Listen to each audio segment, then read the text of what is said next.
सभी शिक्षकों के लिए ऑथेंटिक न्यूज़ है। बहुत सारे बच्चे हैं जो परीक्षार्थी टीजीटी पीजीटी देना चाहते हैं, उसकी तैयारी में लगे हुए हैं और इंतज़ार कर रहे हैं कि पेपर हो जाए। तो उनके लिए ये बहुत ही अच्छी खबर है। अगर हम कहें अच्छी भी नहीं है, बुरी भी नहीं है, लेकिन जो अफ़वाहें फैल रही हैं सोशल मीडिया पर, उनसे कहीं न कहीं आप थोड़ा-सा अपने आप को रिलैक्स महसूस करेंगे। तो ऐसी मुझे उम्मीद है। तो इसीलिए वीडियो मैं बना रही हूँ, क्योंकि बहुत सारे बच्चे बार-बार पूछ रहे हैं, पूछते हैं कि जो टीजीटी पीजीटी का एग्ज़ाम है, पीजीटी का तो हालाँकि पहले ही पोस्टपोन हो चुका था, जो कि अक्टूबर में होना था, लेकिन नहीं हुआ।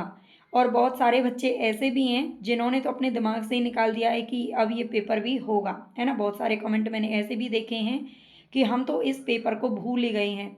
हाँ, बिल्कुल भूलने जैसी बात ही कहीं न कहीं है जो इस आयोग ने इस पेपर के माध्यम से कर दी है कि अब भई इसको भूल जाना ही बेहतर है, लेकिन ऐसा बिल्कुल भी नहीं है।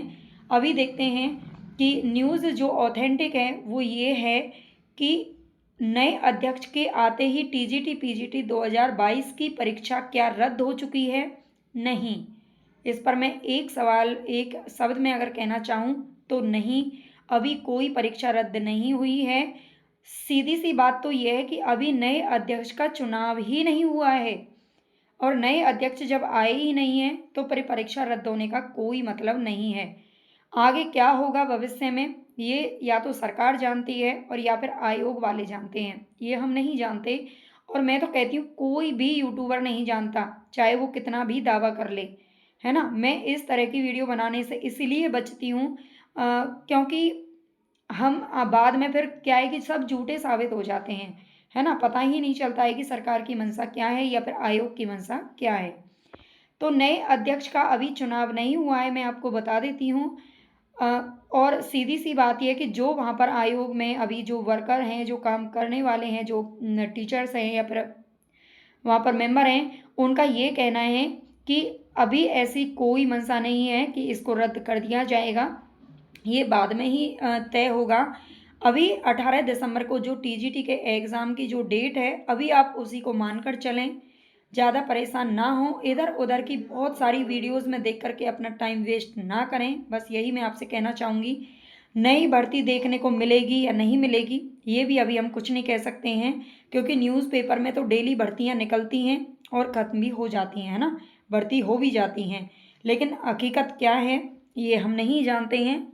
लेकिन उन बच्चों के लिए मैं ज़रूर ये बात बार-बार बोलती हूँ कि आप इधर-उधर की अफ़वाहों पर बहुत सारी वीडियोज़ चलती रहती हैं सोशल मीडिया पर कि ये हो गया, रद्द हो गई या फिर विज्ञापन आ गया है, भर्तियाँ निकल आ रही हैं। आप जो भी बच्चे हैं जो सच में ही एक सीट पाना चाहते हैं, तो आपके सामने अभी जो एलटी ग्रेड है, जीआईसी है या फिर और भी एनवीएस, केवीएस की भर्तियाँ निकलने वाली हैं, तो आप उन पर फ़ोकस करें।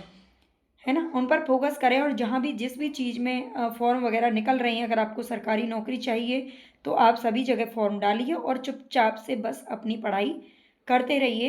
इधर-उधर की अफ़वाहों पर आप ध्यान मत दीजिए कि नए अध्यक्ष का जब चुनाव होगा, होना होगा, वो हो जाएगा और भर्ती अगर होनी होगी, तो हो जाएगी और नहीं होनी होगी, तो नहीं होगी। इसको आप हम नहीं बदल सकते हैं। है ना? इतने दिनों से आप देख रहे हैं, जब 4 साल में ही कुछ नहीं हुआ, तो अब जो अगर आप ये मान के चलें कि पेपर होगा और आपको एक सीट लेनी है, आप उसी हिसाब से तैयारी करें। डेली उसी के लिए एलटी ग्रेड या फिर टीजीटी पीजीटी के लिए डेली क्लासेस इस चैनल पर आपको मिलती हैं, आप उनसे जुड़े रहिए। टॉपिक वाइज भी चल रही हैं और रिवीजन भी बहुत सारे मॉडल पेपर मैंने करवा दिए हैं। TGT PGT LT grade GIC सभी एग्ज़ाम्स को ध्यान में रखते हुए पीवाईक्यू वगैरह अगर आप करना चाहते हैं, तो आप इस चैनल की प्लेलिस्ट से जा कर के कर सकते हैं। और उम्मीद करती हूँ कि मैं आपको ये समझा पाई हूँ कि अफ़वाहों पर ध्यान देने से कुछ नहीं होगा, आप बेकार में डिस्ट्रैक्ट होंगे और जो आपकी थोड़ी बहुत याद हैं चीज़ें, जो आपकी तैयारी है, वो भी कहीं न कहीं बेकार हो जाएगी। तो आप बस जिस दिन पेपर होगा, जब भी पेपर होगा, आप उसके लिए कमर कस करके तैयार रहिए। ओके, धन्यवाद।